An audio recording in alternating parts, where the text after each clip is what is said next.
Well, with word of Gadhafi's death spreading across the globe and this video seemingly proving his demise as of right now, still more questions and answers remain. How exactly did he die? Did rebels know where he was?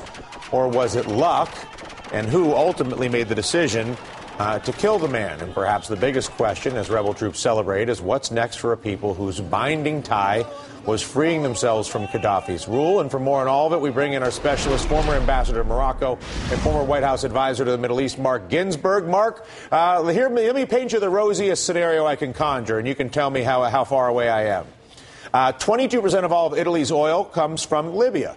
16% of all of France's oil comes from Libya. About 13% of all of Spain's oil comes from Libya, and there's only a few million people that live there, as Susan Del Percio was just telling me. So perhaps Libya will become the new Saudi Arabia as the world's wealthiest oil state and become friends to all who would care to be friends with them.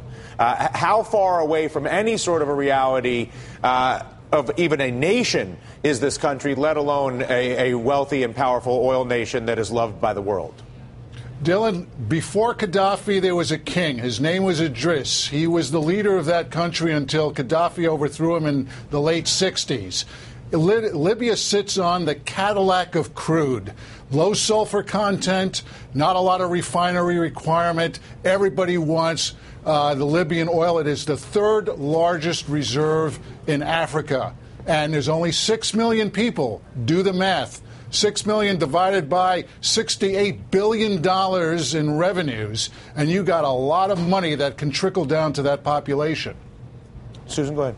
Oh, Ambassador, when we talk about that population, they're basically clans, and I'm wondering how are they possibly going to get people together and really create a government and split up this money? I mean, it seems that there's still going to be some loyalists to Gadhafi that are going to fight back? I mean, is there any way that they're going to come together as a nation to handle this kind of money in any reasonable amount of time?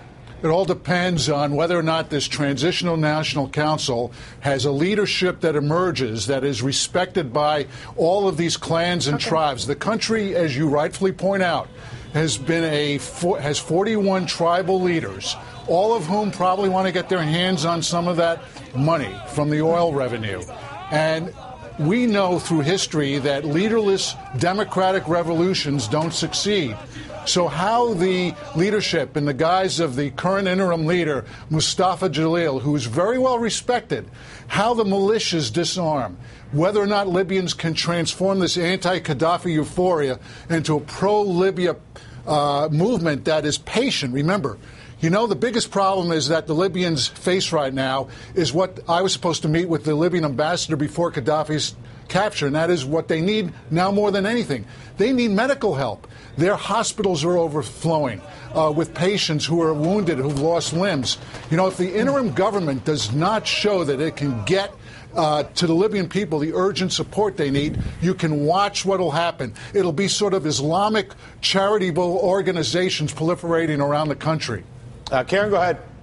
So we were talking, Mr. Ambassador, about the politics of this, and one of the things that occurs to me, you know, we've barely begun in the 2012 cycle, and we've heard a little bit of pretty wacky stuff from the Republicans. But at some point, just to what you were saying, clearly whoever is the next president, whether President Obama is reelected or, you know, one of the pizza crew gets in, is going to have to figure out a strategy to deal with how do we engage with Libya. What should we be listening for in the debate? I mean, what you just described sounds very complicated and very easy for us to get mired in very quickly. What's the right approach, and what should we as voters be listening for? Well, Karen, the most important thing to remember here is not like the other Arab Spring countries. There's a great deal of reservoir of pro-Americanism inside Libya.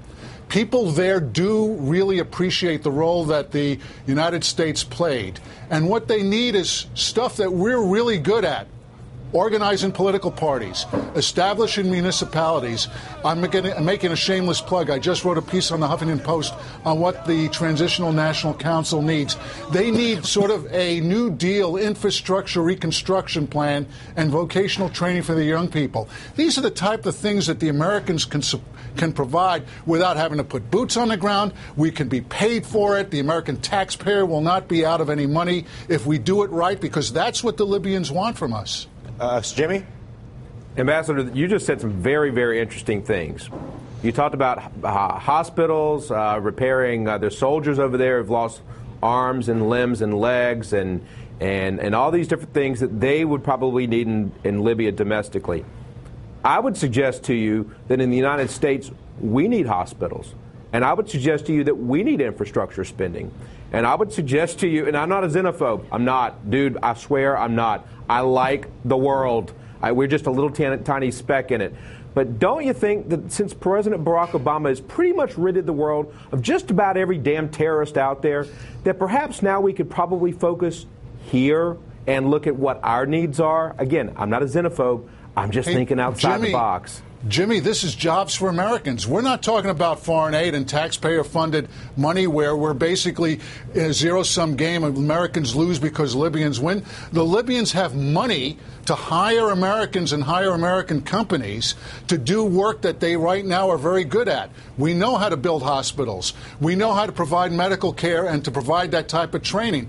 There's companies, private companies all over the United States that could gain huge numbers of dollars from this work that is necessary in Libya. So I don't agree with your premise.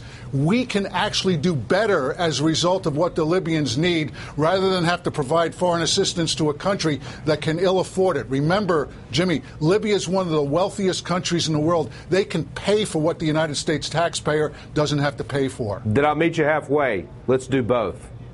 Well, listen, of course. What do you got? Hey, listen, I'm as much in favor of seeing the American worker back at work than I am worried about anyone else. But that doesn't mean that the American worker is going to lose a job because they got a job doing construction work in Libya. Interesting and provocative ideas, Mark. Thank you very much. And again, it's worth taking a trip to the Huffington Post to take a gander at that. Karen, Susan, Jimmy, we'll talk to you guys next week.